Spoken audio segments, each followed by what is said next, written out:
মাগুরায় নির্যাতনের শিকার শিশুটি মারা গেছে।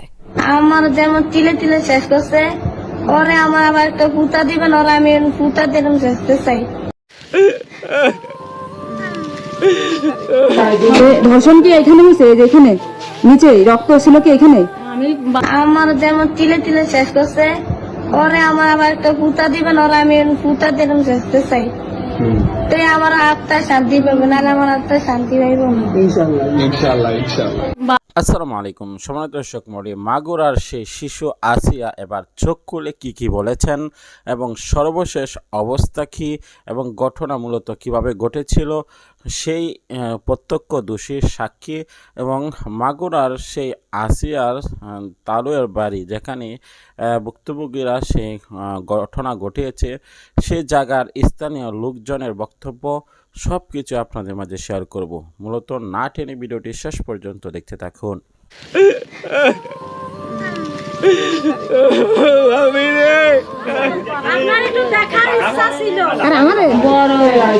ধর্ষণ কি এখানে হয়েছে? এখানে নিচে রক্ত ছিল কি এখানে? আমি বাড়ি ছিলাম না। প্রিয় দর্শক, এরকম বর্বরতা বাংলাদেশের জন্য আর না হয়, কেননা এমন বর্বরতা যে বর্বরতা হয়েছে একটি মাসুম নিষ্পাপ শিশুর কাছে।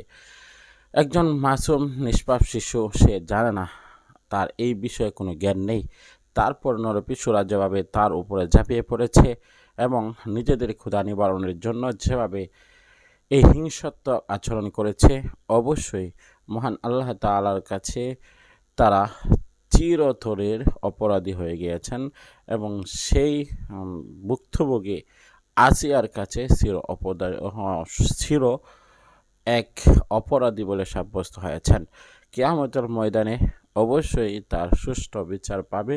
তার আগে বাংলাদেশে প্রকাশ্যে সেই সুষ্ঠু বিচার আমরা চাই। বাংলাদেশের আইনে, কোরআনের আইন অনুসারে তাকে পাথর দিয়ে শেষ করে দেওয়া উচিত এবং তার অর্ধেক মাটিতে গেড়ে পাথর মেরে শেষ করে দিলে অবশ্যই আমরা মনে করি যে এর সঠিক বিচার হবে এবং সর্বোচ্চ শাস্তি ফাঁসি যদি দেওয়া হয় তারপরেও আমরা মনে করি সেটা সঠিক বিচার হবে বাংলাদেশের জন্য।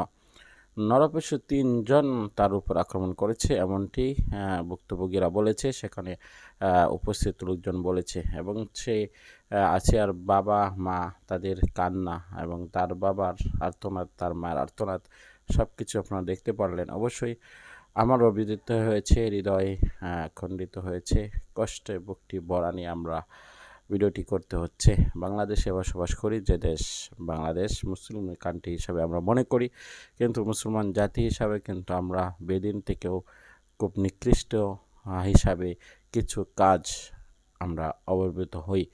প্রিয় দর্শক, আমরা চাই যে বাংলাদেশ যেন সুষ্ঠু ধারায় কোরআন অনুসারে এবং মুসলিম জাতি হিসাবে মুসলমানিত্ব বজায় রেখে চলতে পারি।